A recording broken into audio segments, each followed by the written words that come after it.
جیسے جیسے میں آپ کو ٹاپک کراتا جاؤں ویسے آپ اپنی تیاری کرتے جائیں، ذہن میں رکھتے جائیں، اور نوٹس اگر آپ چاہیں تو بنا کے مجھے دکھانا شروع کریں. So it should be very important. So the topic sir بھی. جی بولیے. نوٹس کس طرح سے پریپیئر ہونے چاہیے اس چیز کے؟ اچھا ٹھیک ہے، دیکھیں نوٹس اس کے پریپیئرڈ ہونے چاہیے.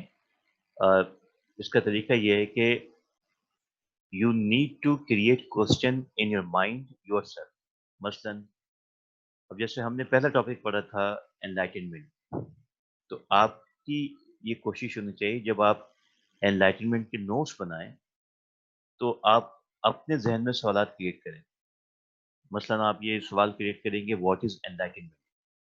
اب جب آپ یہ سوال کریٹ کریں گے اور لکھیں گے تو پھر آپ کہیں نہ کہیں انلائٹنمنٹ کی ڈیفینیشن کو ڈھونڈیں گے، اور جب وہ ڈیفینیشن آپ کو مل جائے گی تو آپ اس کو نوٹس کا حصہ بنا دیں گے. پھر آپ ایک اور سوال اپنے ذہن میں کریٹ کریں کہ وائی انلائٹنمنٹ بگن. بھائی یہ تو پتہ چل گیا کہ انلائٹمنٹ یہ ہوتی ہے. اب یہ کیوں شروع ہوئی اور اس کی وجہ کیا تھی؟ جب آپ یہ سوال پوچھیں گے اپنے آپ سے تو آپ یہ سوال لکھ دیں گے کہ وائی انلائٹمنٹ بگن، تو آپ اس کا جواب دے دیں گے. Then you raise question in your mind that کہ how it begin and when it begin. کیسے شروع ہوئی اور کب شروع ہوئی. تو اس میں ٹائم پیریڈ اور پروسیس بتائیں گے کہ بھائی انلائٹمنٹ ہونے کی وجہ یہ تھی، اور اس میں مختلف انٹلیکچوئلس نے فلاسفر نے حصہ لیا، اور ان کا بنیادی مقصد یہ تھا کہ ریزنس کے ذریعے ایکسپلور کیا جائے، سوالات پوچھے جائیں، اور اپنی کنٹریبیوشن کی جائے وغیرہ وغیرہ. تو one of the best way to create a note is to raise self questions. خود اپنے آپ سے اپنے آپ کے ذہن میں جو کنفیوزنگ کوشچنز ہیں اس کو لکھ کر پھر آپ اس کے نوٹس بنائیں گے تو آپ کو آپ کی نوٹ جو ہے پراپر ہونا شروع ہو جائیں گے. اور اس کا طریقہ بھی ہے کہ سر آپ. سر اف ایسا ہو کہ آپ کوشچن کے حوالے سے تھوڑا سا گائیڈ کر دیں، مطلب کچھ اسپیسیفک کوشچنز ہمیں ایز این اسائنمنٹ دے دیں تاکہ ہمیں تھوڑا سا آئیڈیا بھی ہو جائے کہ ہمیں کس طرح سے اپنے نوٹس پریپیئر کرنے ہیں. چلے یہ ہو سکتا ہے کہ میں ہر ٹاپک کے حوالے سے اگر آپ کو کچھ نمبر آف کوشچن دے دوں اور وہ کوشچن پہ پھر آپ کام کریں اور لکھیں اور چاہیں تو مجھے دکھا دیں، تو وہ کوئی اسائنمنٹ نہیں ہوگا بلکہ اس سے آپ کو کوشچن دیے جائیں گے سوچنے کے لیے. جی تو جب سر آپ اس طرح کر لیں تو. چلے سر چلے یہ یہ جو ہسٹری آف آئیڈیاز کے پیپر آتے ہیں یہ لانگ بیس میں کوشچن آتے ہیں یا شارٹ بیس؟ بیٹا اس کے اندر لانگ اور شارٹ کوشچنس یا آنسرس کا یہ امپورٹنس نہیں ہے. اس میں یہ ہے کہ اس میں وہ ایگزامنر ہی دیکھے گا کہ جو اسٹوڈنٹس ہیں اس کی کتنی انڈرسٹینڈنگ ہے اس سبجیکٹ کے بارے میں. اب اگر فار ایگزامپل سوال آتا ہے کہ how do you know about and what do you know about enlightenment, تو اب اس کا مطلب یہ نہیں کہ وہ آپ سے 5,000 سال سے شروع ہونے والی انلائٹنمنٹ سے لے کر 2020 تک کی جتنی موومنٹ ہے، جتنی سی امپروومنٹ اور چینجز آئی ہیں اس کے بارے میں پوچھ رہا ہے. یہ نہیں. اب اس کو لکھنا شروع کریں گے تو آپ کے پاس تو کئی 100 پیجز چلے جائیں گے. تو اب اس سوال کو ٹیکل یہ کیا جائے گا کہ آپ کو یہ کلیئر کرنا ہے اسے کہ بھئی انلائٹنمنٹ ہے کیا، انلائٹمنٹ کی وجوہات کیا تھیں، ٹھیک ہے، اور اس انلائٹمنٹ کا فائدہ کیا ہوا، انلائٹنمنٹ کس کے خلاف تھی، انلائٹنمنٹ کس کے فیور میں تھی. یہ چار پانچ پوائنٹ ذہن میں رکھتے ہوئے کمپریہنسولی حوالہ دے کے تو I think it is well enough, کافی ہوگا یہ. ٹھیک ہے، تو length is not important and words and pages are not important. If your material is good so pages بھی اچھے ہیں تو کوئی مسئلہ نہیں ہے، لیکن اس کا مطلب یہ نہیں کہ آپ لکھتے چلے آئیں کاپی پیسٹ کرتے چلے آئیں. اٹس یوز لیس دین. ٹھیک ہے، تو یہ میں سمجھتا تھا کہ یہ ضروری ہے کہ آپ سے یہ شیئر کروں کہ آپ کو تھوڑا سا اس کو کس طرح ٹیکل کرنا ہے، کس طرح سمجھنا ہے. اس کی ایک وجہ یہ ہے کہ ہم نے کبھی ہسٹری کے بارے میں صحیح طرح سے پڑھا ہی نہیں.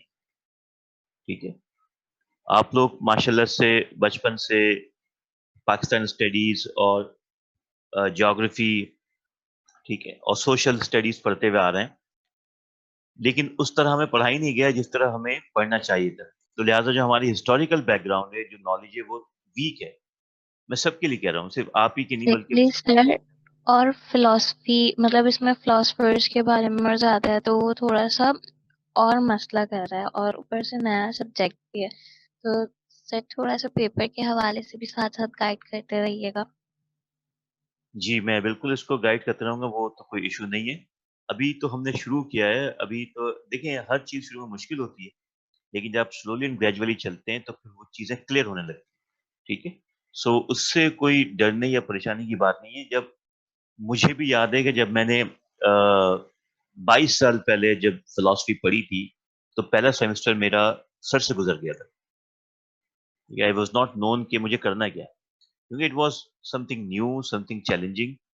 لیکن اس کے لیے پھر میں نے ہاتھ پیر مارے اور لائبریری گیا، کتابیں پڑھی، ان ٹرمز کو نکالا، اس کو ایکسپلین کیا، سمجھا، اور پھر اگلے سیمسٹر کے اندر وہ چیزیں بڑی ڈیفینیٹلی ایزی ہو گئی۔ تو آپ کو بھی تھوڑا ہاتھ پیر مارنا چاہیے، تھوڑی سی کتابیں وغیرہ میں آپ کو دوں گا، اس کو پڑھیں، ریفرنس نکالیں۔ کتاب پڑھنے کا مطلب یہ نہیں کہ آپ ایک ایک پیج پڑھیں اور وہ چیز ڈھونڈیں جو آپ کو چاہیے۔ دیکھیں کہ اس میں کیا چیز امپورٹنٹ ہے، اس کو اسٹڈی کریں تاکہ ایک ذہن بنتا چلا جائے۔ سو اور اب تو کوئی ایشو نہیں ہونا چاہیے، آج کے زمانے کے اندر اتنی زیادہ مٹیریل موجود ہے، انٹرنیٹ ہے، بکس ہیں، ای بکس ہیں، ویسے بھی تو اب تو ریڈنگ آپ پہ ڈیپینڈ ہے سب کچھ۔ ٹیچر کا کام سمپل یہ ہے کہ آپ کو گائیڈ کرتا چلا جائے سلیبس کے حوالے سے، کانسیپٹ کے حوالے سے۔ اب آپ کا کام یہ ہے کہ آپ اس کو تھوڑا سا اپنی ایفرٹ کو استعمال کریں، تھوڑا ٹائم اسپیئر کریں، گھنٹہ 1 گھنٹہ نکالیں اور اس کو ریڈ کریں۔ ریڈنگ کرنی ہے، اس میں کوئی گڑے نہیں کھودنے، اس میں کوئی کھانے نہیں پکانے، ٹھیک ہے؟ اس میں کوئی چیز بھاری چیز اٹھا کے ایک جگہ سے دوسری جگہ نہیں لے کے جانی، کوئی مزدوری نہیں کرنی، صرف بیٹھ کے اچھے ماحول میں آدھے سے 1 گھنٹہ اگر آپ 1 سے 2 پیج پڑھنا شروع کر دیں تو آپ کو سینیریو سمجھ میں آنا شروع ہو جائے گا۔ میں نے آپ کو کتابیں دی ہیں، وہ بہت اچھی کتابیں ہیں جو میں نے ای میل کی آپ کو، اور اس کو آپ سسٹمیٹک پڑھنا شروع کر دیں، آپ کو سمجھ میں آنا شروع ہو جائے گا۔ اپنے ساتھ ایک ڈکشنری رکھیں یا موبائل ڈکشنری ہو، make your learning easy, don't make it hectic. اس کو اسٹریس نہ کریں، take it as a nice challenge to accept it. So that's my suggestion is. باقی دیکھتے ہیں انشاءاللہ کہ ٹائم کے ساتھ ساتھ آپ کو کتنا سمجھ میں آتا ہے۔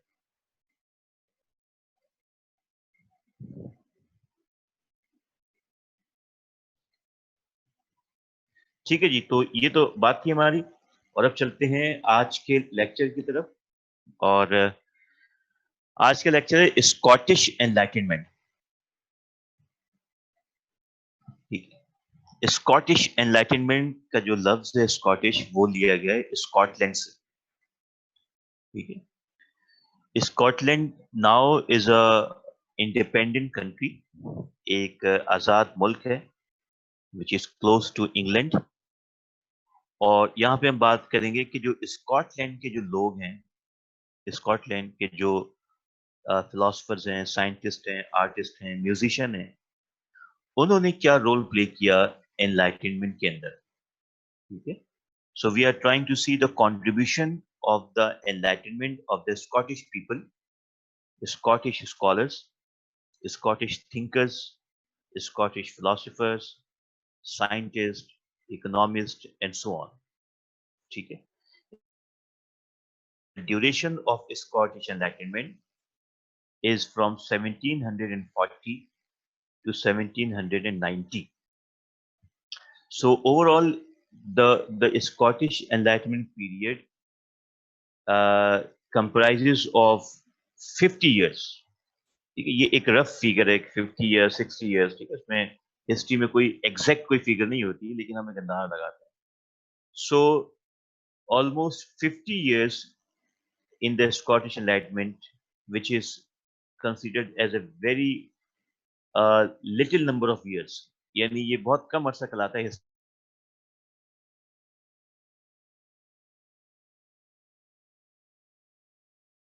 اسکاٹ لینڈ کے اندر جو کچھ وہ جانتے تھے، اس کا نتیجہ یہ نکلا کہ آج تک، یعنی آج 2020 تک دنیا جو ہے اس سے استفادہ یا اس سے بینیفٹ حاصل کرے۔ سو یو کین انڈرسٹینڈ کہ how important is the Scottish enlightenment, ٹھیک ہے؟